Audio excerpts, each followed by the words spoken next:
If we can show everybody just how successful and innovative we are, and in truth always have been, then it will make them realise what a special and talented area of the country this is. We have an enormously rich heritage in enterprise and innovation, and it is vital that we show how we have adapted and are able once again to take our place amongst the leaders in modern economy. Dan Jarvis, the region's mayor, has ambitious plans to regenerate our economy.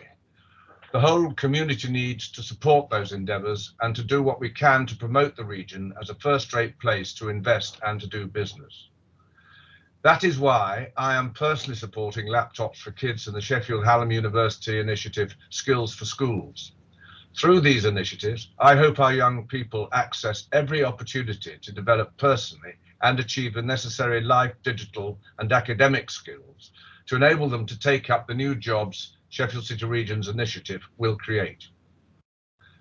Another powerful tool to help in this promotion is the Queen's Award for Enterprise.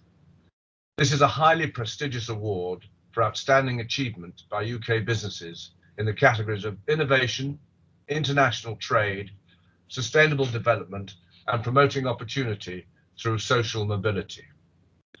The winners are announced annually by Her Majesty the Queen and are only given for the highest levels of excellence. They are judged to a demanding level, and winners receive a number of benefits and worldwide recognition. Over the past 20 years, although 2,500 companies have won a Queen's Award, only 63 have been won in our region. This is very disappointing and is a truly poor reflection on a region of our size and capability.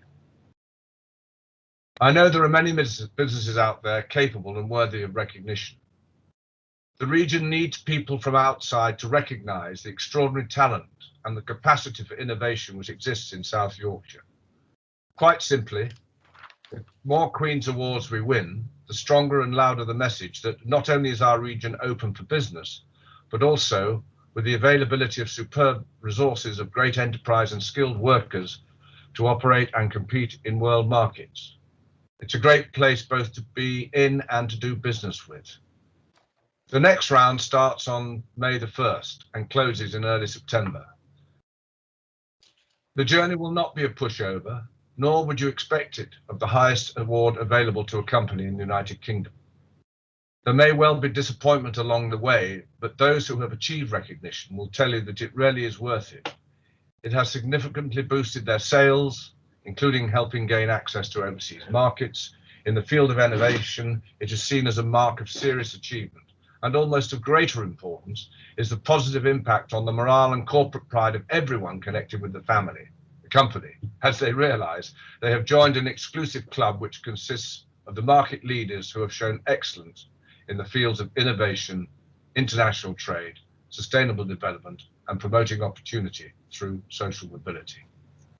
To help encourage companies to apply, I have assembled a group of previous winners and leading industrialists from the Company of Cutlers, Made in Sheffield, the International Trade Forum, the Manufacturing Forum, and the Chambers of Commerce.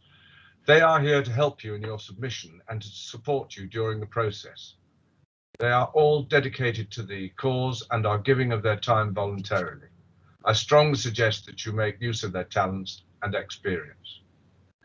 I wish everyone who applies well in their application, and I hope you have success.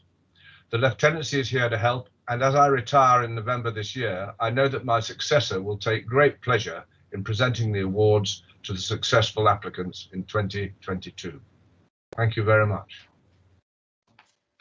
Thank you, Andrew. And it's now my pleasure to introduce a past winner to you, who in fact will give you an insight into the benefits of having won an award. And in this case, it's Marie Cooper, who won the the Queen's Award for International Trade back in 2015 at President Engineering. And I'd like to hand you now over to Marie, if I could see you. I can see you on the screen. Over to you, Marie. Thanks, William. Good morning, everybody. Happy to be here, and thank you very much for allowing us to share our story.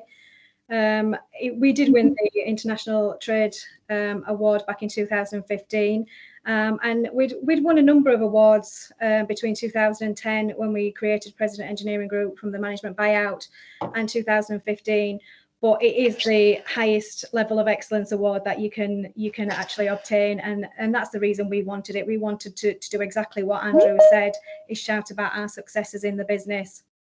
Everybody does say it gives you, instant and long-term benefits, but it really does, both from a business perspective and from a personal perspective, knowing that you were part of a team that actually acquired that highest level of excellence in what you did. Recognizing for being the best of the best, and both externally, through to customers, stakeholders, everybody within the family, within the business, through into the market. But don't underestimate what that can do internally. The power of recognition from the employees, being part of a team that works for a company with that royal status, being recognised for their contribution to enterprise. Why wouldn't any business or any individual want to play or take a part in that credit? It is something that we do need to shout about our successes. And despite the fact that I am no longer at President Engineering Group, because most of you that know it was sold to Parker Hannifin, I do still have our plaque, Andrew. So thank you very much. I can actually say we still have it, and it is very important to me. You do get to meet the Queen. That's really quite interesting. Well, two of you do. It is quite a high privilege to go down to Buckingham Palace. Being three of us in the business, it was quite interesting how we did that challenge. So me, Mark and John actually drew straws to see which one of us were going to go. John won, and we actually drew the opportunity to take our oldest and longest living employee, who was Charlie at the time. It was a fantastic accolade for him, and something that he's took away, and he will keep that forever. It was quite funny because he did get introduced in Buckingham Palace as the president of the engineering company. So he got a new job title and status when he came back into work, which was really quite interesting. But he was recognised by the team to be the right person to go and take that award on our behalf. On top of that, the Lord Lieutenant, Andrew, you did come to site. It was a very privileged day. You took the time to talk to everybody, see the site, even reminisce about your own history, but share stories and take the credit from the people in the business and say thank you for that. And then on the day, we did actually have a fantastic It's a Knockout celebration, literally in the car park. It was a fantastic opportunity. We had a barbecue, we had beers, and we had an It's a Knockout competition. It was a celebration of what we'd actually achieved as a business, as individuals, and it was credit. But the business does gain the recognition, and you don't underestimate the power of having that symbol on your letterheads, on your emails. People do recognize that having that status, it is something that you can't actually expect until you live through it. It is not an easy process. It is not something that is, but like anything else in life, anything worth doing is not easy, is it? Do stick at it. Don't expect to get it first time. It is a lengthy process, and I always remember William saying to me, you'll never get it first time. And I like challenges, but it is not something that you can just get. It is a process that you have to be really rewarded for, and you take the time to do it. But please, I will say, persevere. You do it well. You do recognise what your business is, and reflect on the business. It does actually allow you to say how you have performed, how you have done well, and it does allow you to actually really look at what you have actually excelled in, and you do deserve that shout about your successes. So persevere. Please do apply. Do it well, and you will get the benefits from doing it. I can actually say personally, I still live with the fact that we won that in 2015, and I will be working with a team over the next few years to get CB Plus into some of the categories going forward. Thank you very much, William. Thank you, Mary. That's excellent. Thank you very much indeed. That's brilliant. Our next promoter, if I may put it that way, had to make a sudden departure unexpectedly, but was wise enough to record it. And so we can't even interrupt him and tell him what we think about him. But I hope that Peter's on hand to be able to sort of press the button to record it. There we are. Thank you. Alistair Morris. Good morning. My name is Alistair Morris. I've been asked to speak to you a little bit about the benefits of winning a Queen's Award. As someone who's written 2 applications for the Innovation Award in the past. One of the applications was unsuccessful and one was successful, which is an important first point to note. Be prepared to be unsuccessful. It's not an easy award to win, but also be prepared to try again. The feedback you get from an unsuccessful application is very specific and really aimed at helping you to improve your applications in the future. As a head of sales and marketing, obviously the thing at the top of my list of benefits is the marketing benefit that it brings to your organization. I'm a big believer in the power that any award has to help raise your company's profile, but most significantly to create immediate trust with potential customers. They may never have heard of you, your company, they have no relationship with you, they've got no points of reference. But if they see that you've won an award from a body that they recognize, it reassures buyers that you have delivered in the past, that you can actually do what that you say you do. You're not just a website making promises. You've been recognized by somebody. Now, there are a great many awards available to apply for. It could be a full-time job if you wanted it to be, entering award after award. But there are really three key things, I think, about the Queen's Awards that set them apart and make them far more valuable than anything else. It's really one of the only awards that is not industry specific. It has equal validity to all businesses. And to that end, whereas we might win an energy industry award from a trade body or a magazine that no one outside of the energy industry has heard of, and therefore doesn't really see it as a point of trust. As far as they're concerned, it could be an award that we've just invented and given to ourselves. But there really isn't anybody who's never heard of the Queen, and furthermore doesn't immediately recognize the integrity that goes with that association. The Queen as an institution is not going to give awards to anybody and everybody. It's not going to give them without real hard evidence of you having delivered and done what you say that you can. It's simply the most prestigious, widely recognized, and thus trustworthy award that you can get in this country. But more than that, it's recognized internationally. And it has to be said that the brand, if you like, of the British monarchy is revered in many countries even more than it is domestically. In some international markets, what's seen as a recognition directly from the Queen can get you a very long way toward clinching a deal. The level of trust that's created is even higher than in the UK. And thirdly, this is an award that's valid for 5 years. Annual awards tend to look out of date not long after you've managed to add them to your marketing collateral. And you need to update your marketing again after a year and take it off again because you're now a previous year winner. The Queen's Award is more of an accreditation for the value of your business than it is just a prize. It's a real stamp of trustworthiness and credibility. Now, obviously, all of that means that entering the awards is harder work. It is a more rigorous and closely scrutinized application than anything else you will do.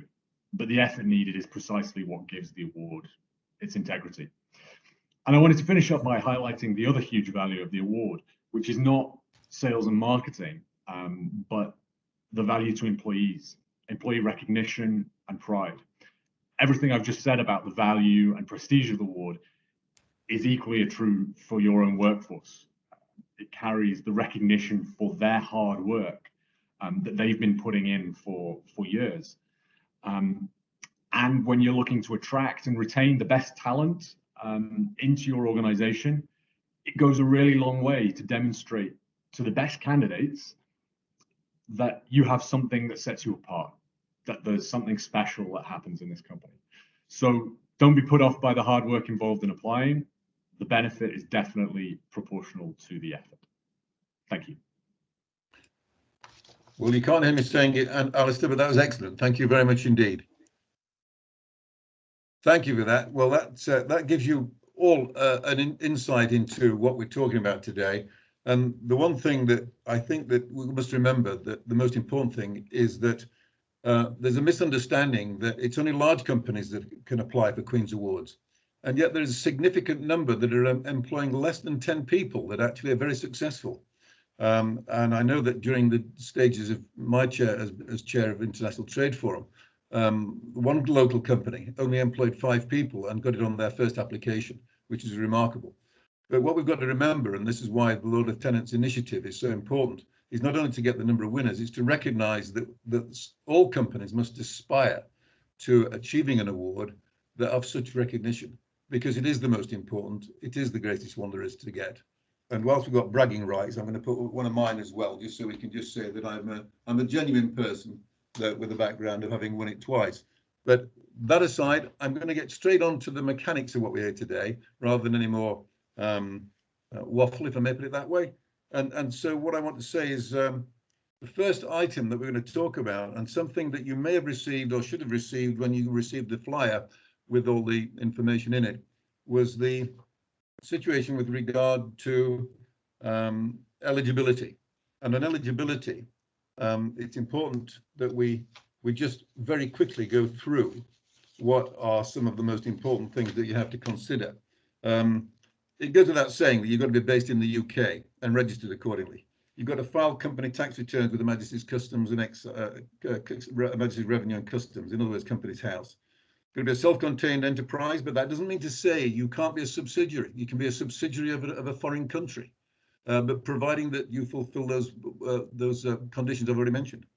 You've got to have at least 2 full-time employees. Now, you might think that that's rather ridiculous, but I can assure you that we had a subsidiary company this past year that had got a fantastic opportunity to apply, and it turned out that because they were a subsidiary, they only employed 1 person. And so they had to, they cancelled their application, therefore, very sadly, when they would have stood a good chance if they'd have taken on 1 more person, or if they'd have moved 1 person from the parent company to the subsidiary. And the thing that's becoming increasingly important is the importance of corporate social responsibility. And I'll go into that in greater depth as we move on. But that aside, we now go on to, and I don't know whether Peter's going to be flagging up something for me now.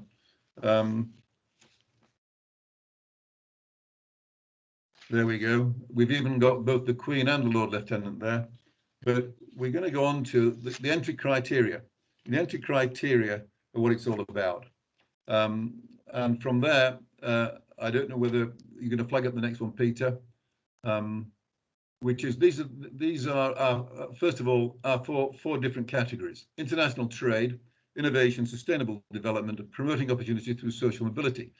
Now, in the past, international trade has probably been 2-3 times as many people applying for that than any of the others.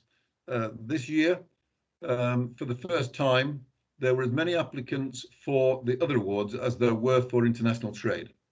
And that is a positive move into other areas of social importance, apart from, obviously, when we start to realise how important innovation is. I'll now go on to sort of some background to each one. On international trade, we're talking in terms of the fact that, yes, you've got to be of a certain size. You've got to be able to minimum of £100,000 in overseas sales. But the most important thing is to prove that your organisation has achieved substantial growth or outstanding growth in your sector.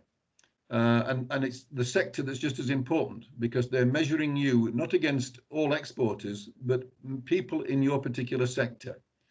Now, there are 2 awards for this. One is for overseas sales over 3 years, and one for overseas sales over 6 years. Now, the first one over 3 years has got to be for substantial growth. And to give you an idea, because we've got direct access with the Queen's Award Office, very fortunately.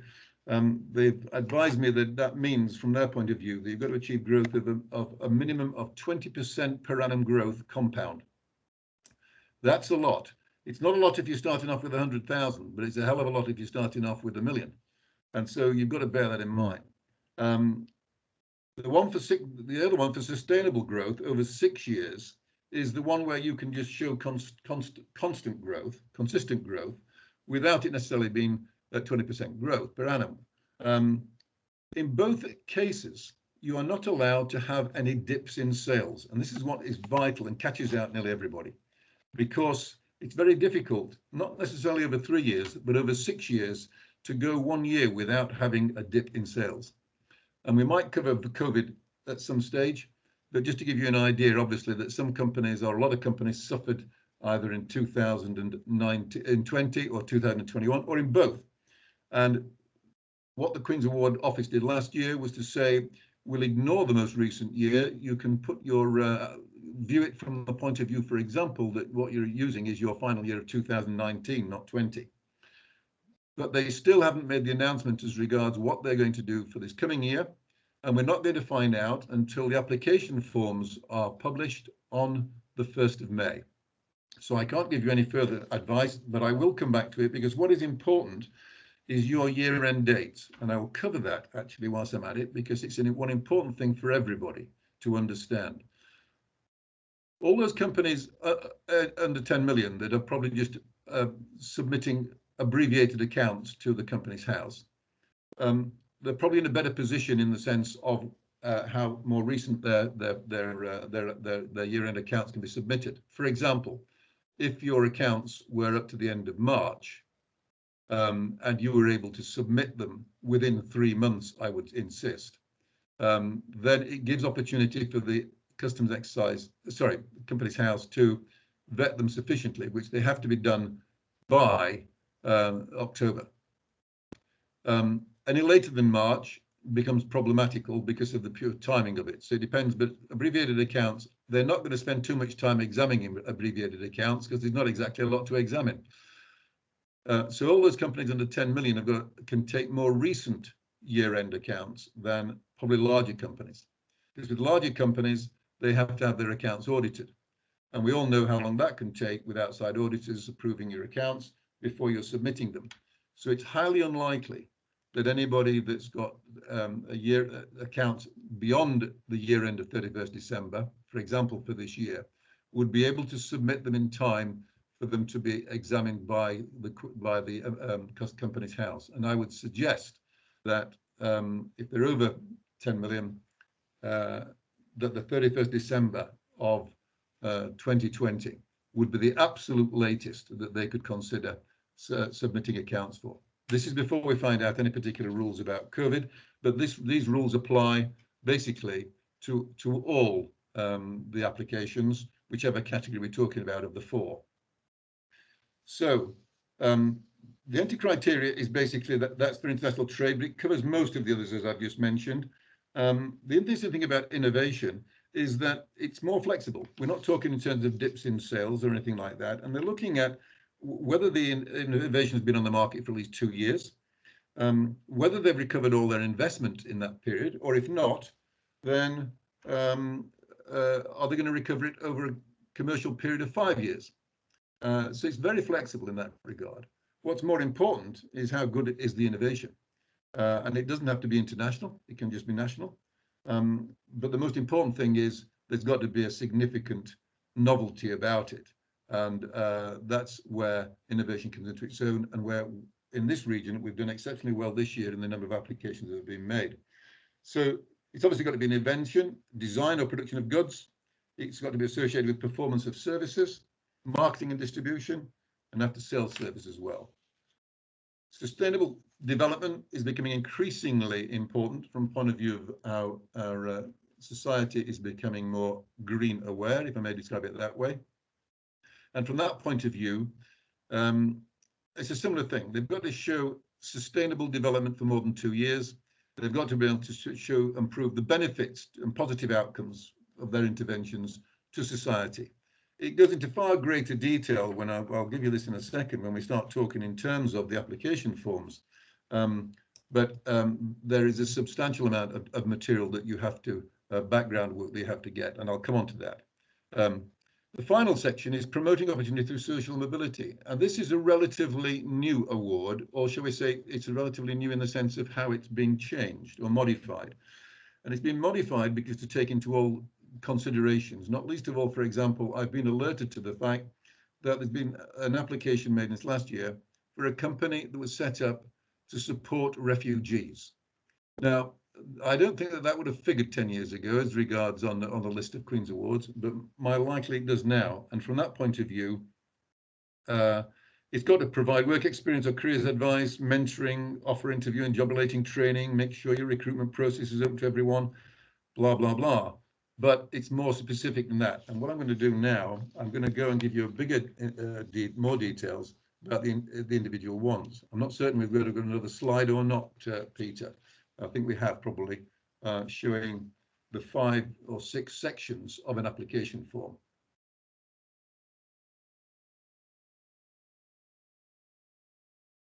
Here we go. So thank you, Peter. I'm showing you these now because, and you'll notice that I've highlighted 3 of them because the 3 that aren't highlighted are basically the same for all 3 applications.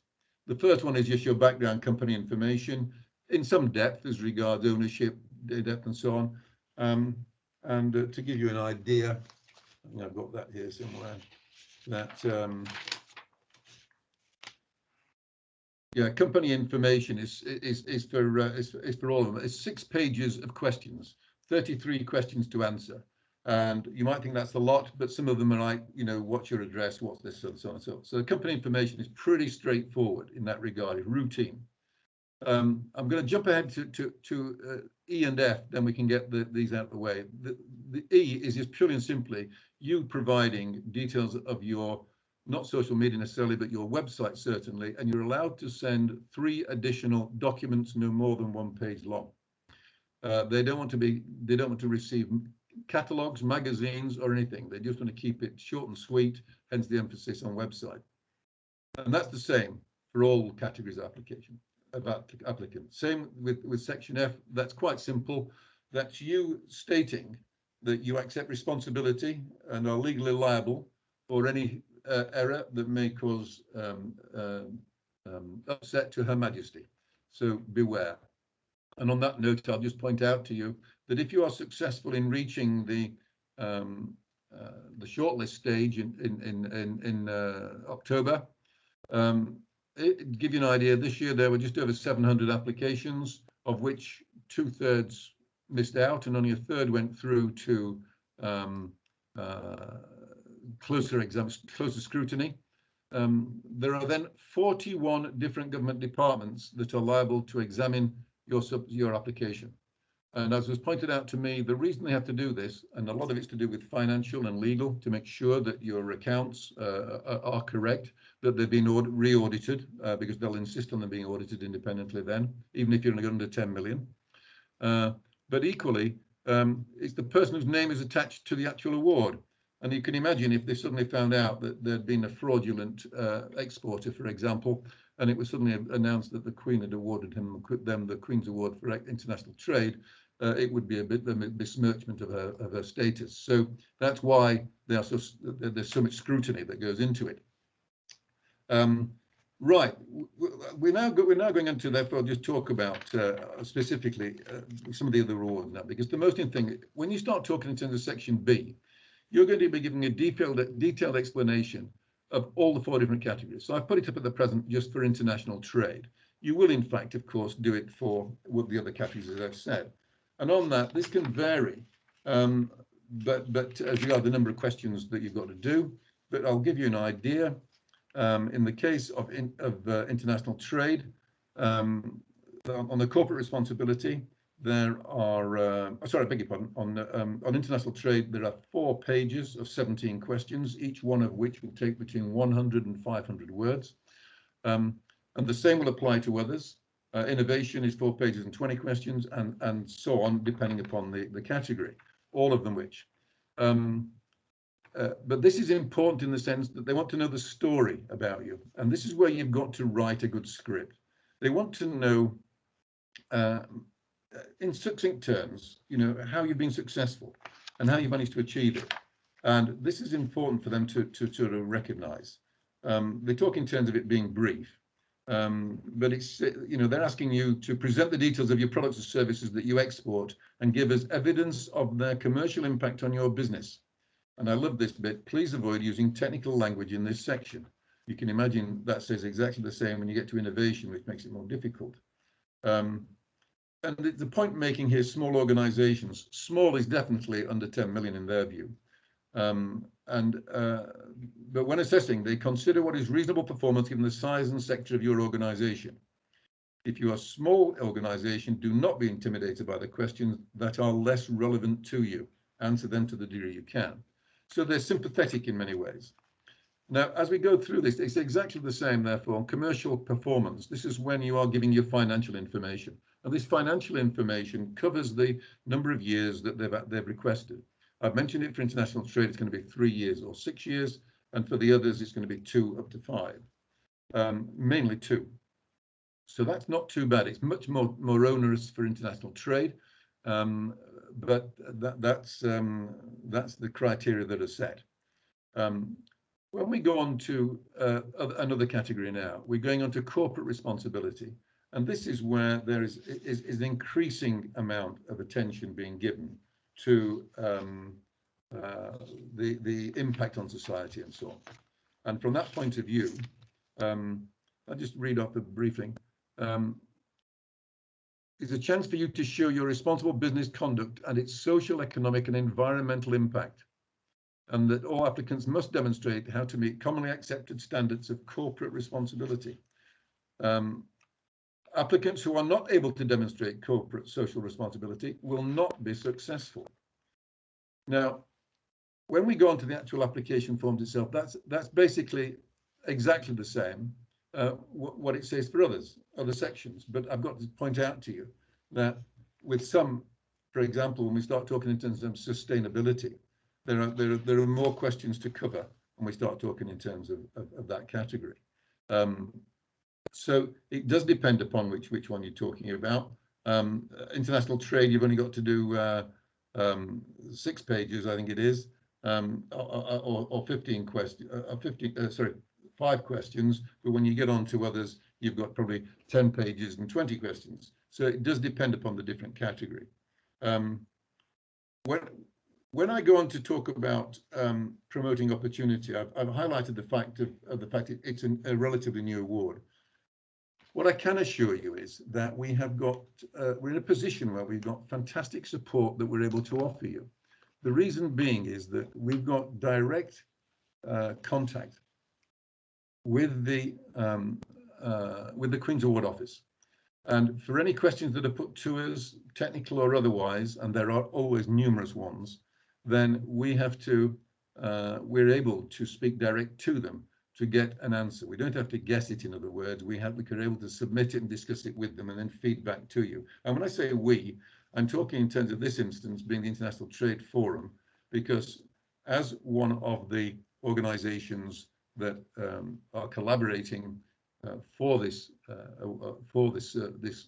initiative of Lord Lieutenant, we're in a position, because of our role in international trade and because on our board we also have got past winners, Alistair Morris, you've already seen, myself, and Craig McKay, who's a Lord Lieutenant, as the Deputy Lieutenant. So we've got people with a lot of export experience to be able to advise accordingly, and having done the donkey work, be able to help you with the actual application forms themselves, which we've said are demanding. And it's like, how do you eat an elephant? A bit at a time. You do it one section at a time. You don't have to think you've got to rush it. And this year we are 2 months ahead of the game that we were last year. And I can assure you that from the point of view of the timing now, it means that as of, well, on Monday, what date? May the 1st, when the application forms become available, we will have copies of them to be able to circulate to all those people that are interested. Now, you are able to register yourselves at that stage, and by going online, and fundamentally, you literally just put in the Queen's Award for Enterprise, application, and it flags up very quickly. It's very easy to find, and you'll find a section for where it says applications. But at this stage, you don't need to do that because we will help you through that situation. Yes, if you've done it before, then you'll be familiar with the ropes and you're able to do that. And it's very vital that we do emphasize that, and it's been mentioned already by both Marie and Alistair, that you don't necessarily win it the first time. Very few do. I mean, my own company didn't win it the first time. But with the feedback you get and the fact you're then more geared up towards addressing the issues that they've highlighted, they're very positive in supporting you the second time around. And I don't think I've yet come across anybody that's failed the second time. But from that point of view, it very much is a case of holding hands. Because you've got the extra 2 months, you've got from the 1st of May until September the 9th, I think it is this year, or 8th, September the 8th, that you've got to actually prepare your application. So that's May, June, July, August, 4 months. That's fantastic. You could almost say, right, we're going to take our time through it and be very thorough. But you're going to focus on, so I would immediately get out the way. The 3 sections I said are very 4 sections, very straightforward, and focus on the others. And that's where you do need advice from the likes of ourselves, because we've done it and we know what's required. And that's where we're able to help you through the process. I'm almost done in one sense, which will please you no end.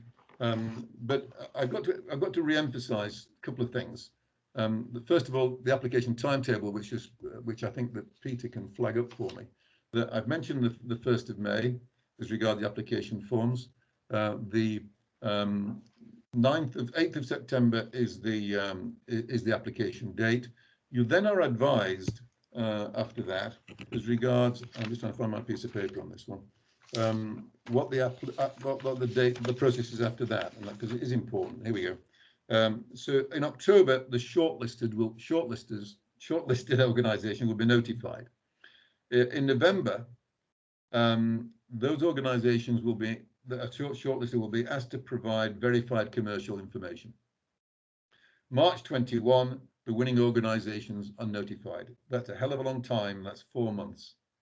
The unsuccessful organisations receive feedback on their applications in April, which is a desperate time for those that don't win, I can assure you. And then on the 23rd or 20, well, that's interesting. Yeah, and obviously on the 21st of April. Now this is interesting. Yeah, the Queen's birthday. That's when the winners are announced. And then it moves on to the likes of the Lord Lieutenant, who is going to be talking, or not talking, but is going to be saying that in the autumn, late summer, autumn, is when the actual presentations are given or take place, because there's quite a lot of work that has carried on beforehand. It's doubtful whether there will be, unfortunately, the usual thing of visits to the palace this year because of the virus, which is very upsetting for the people that have won. But they're trying to think in terms of some alternative event that they can host, and we'll find out about that more in due course. But normally, all this sort of royal thing and events are held in early summer, but the presentation of your awards takes place on your own premises or wherever you wish to hire in the September, October, which I'm sure will probably take place this year before Andrew retires. And we can even give advice on how to do that. You don't have to have it's a knockout in your back garden, but we can do various other things with you. So I've rushed through that, but I just want to reassure you that the expertise is here to support you. And from that point of view, you know, we want to encourage, aspire, and inspire companies to apply. And the first thing is to vet them, if you excuse the expression rather crudely, as regards whether they get through the basic eligibility stage. If I can assure you that last year we interviewed 40 companies and 20 were eliminated at that stage because of them not being ready. They were probably 1 year short, or hadn't got the financial figures with regard to dips and so on. Out of the 20, we narrowed it down to even then, it went down to a further 13. So we finished up submitting 13 from our initiative. And we're waiting to find out of those 13, how many have been successful. I can assure you that with the attendance today and with all the people we're supporting that failed last year, that I'm confident that we're going to get far more than we did last year or this year. And that we've now established a model whereby the Lord Lieutenant's initiative will be seen to carry on for some years to come, I hope, and that we can support the region. I'd just like to thank, or shall I say that there have been 7 organisations working closely together, collaborating in supporting the Lord Lieutenant's initiative. And we thank all of them for such an exceptional number of companies joining us today who are interested in applying for the Queen's Award and to increase the number of winners deserving of our region. And on that note, I think that is over to Q&A. And if anybody's got any questions and answers, and I would point out to you that if you want to ask questions and answer afterwards, I'm going to give you the details of the contacts of myself and Peter to be able to speak to callers at any time. So I don't know whether we've got any questions, Peter. Can companies apply to more than one category, i.e. Yes. innovation and sustainable development?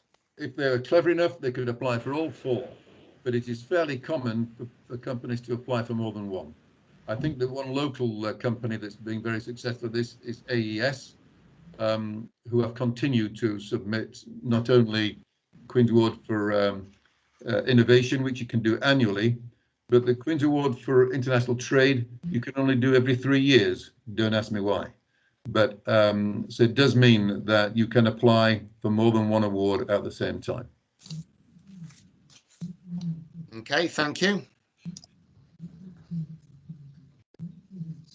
Any more questions from anybody at this stage?